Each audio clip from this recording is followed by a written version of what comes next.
जरा सोचिए, घर जो आपने सालों से बसाया हो, एक पल में आपका वो साथ छूट जाए। 15 अगस्त 1947, एक तरफ आजादी का जश्न और दूसरी तरफ खून, दर्द और जुदाई की कहानी थी। सोचो, कल तक जो लोग एक ही देश में रहते थे, अगले दिन अचानक पराये हो गए।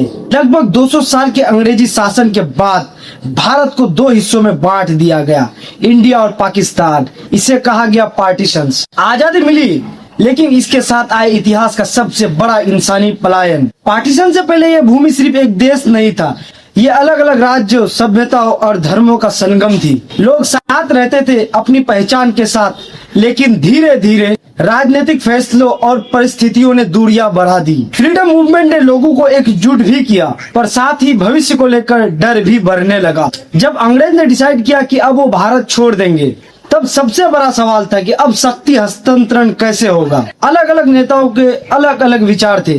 कोई एकजुट देश चाहते थे, तो कोई अलग राष्ट्र का मांग करने लगा। इसी तरह से तनाव बढ़ने लगा और कई जगह हिंसा की घटनाएं भी हुई। इसी तरह से 1947 को पार्टीशंस का फैसला लिया गया। सीमा रेखा तय करने की जिम्मेदारी एक अंग्रेज वकील को दी गई, जिन्होंने सिर्फ 36 दिन में नक्शों पर लकीरें खींच दी थी। और इसी तरह से बस एक देश दो हिस्सों में बंट गया। जैसे ही फैसला लिया गया, लाखों लोग एक पल में गलत दिशा में आ गए और इसी तरह से उन्हें अपने घर, अपनी जमीन और अपनी पहचान छोड़ना पड़ा। अनुमान के मुताबिक करीब 17 मिलियन लोग बेघर हुए, यानी करीब 17 मिलियन लोगों को अपना घर छोड़ना पड़ा। और इसी दौरान कई जगह भयंकर हिंसा भी हुई और कई लोग अपनी जान गंवा बैठे।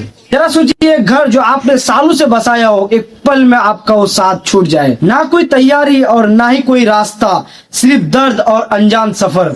ये सिर्फ कोई इतिहास नहीं, बल्कि करोड़ों लोगों की अधूरी कहानी है। आज भी इतने सालों बाद पार्टीशन के दर्द और पार्टीशन की याद अभी भी जिंदा है। सीमा विवाद, खासकर कश्मीर जैसे मुद्दे, आज भी दोनों देशों के बीच तनाव का एक कारण बना हुआ है। पार्टीशन हमें एक गहरा सबक देते हैं। राजनीतिक फैसले सिर्फ नक्शों को नहीं, बल्कि ये इंसान की जिंदगी को भी बदलते हैं। तो इतिहास को समझना बहुत जरूरी है, ताकि हम भविष्य को और बेहतर बना सकें। अगर वीडियो आपको अच्छा लगा तो इस वीडियो को आगे भी शेयर करें और ऐसी वीडियोस के लिए मेरे चैनल को सब्सक्राइब कर सकते हैं।